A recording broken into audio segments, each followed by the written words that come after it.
Good afternoon mga madiscarding mommy.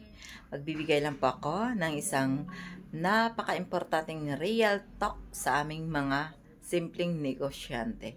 Alam niyo po mga madiscarding mommy, sa katulad po natin na napakasimple po ng ating negosyo na nakikipagsabayan po sa mga malalaking nagninegosyo. Alam niyo po ba, isa sa mga nakakatakot na magiging kalaban po natin sa ating negosyo ay yung ating mga tauhan.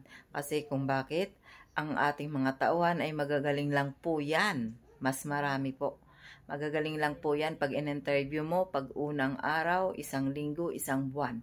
Pag nakabuelo na po yan, Diyos ko po, asahan po ninyo, tayo ay babalihan, uutangan, sunod ang daming alibay.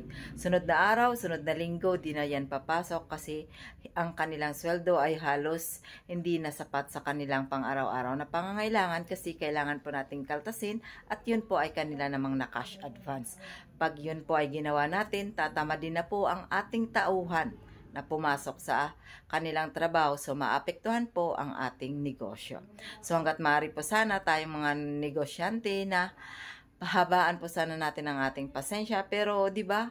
Tayo po kasi kahit paano maluwag sa ating mga tauhan, lalo na po pag nakikitaan sana po natin na magaling sa umpisa. Talaga pong yun. At yun po talaga tayo ay magbibigay sa kanila ng tiwala. Subalit hindi po pala napaka-unfair po minsan ng ating mga tauhan.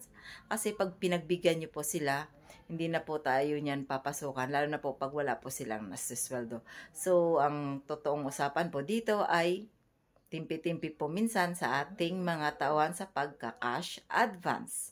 So, muli po, ito po yung inyong mga ma-discarding mommy na nagsasabing, ingat-ingat sa mga tauhan na manloloko. Bye!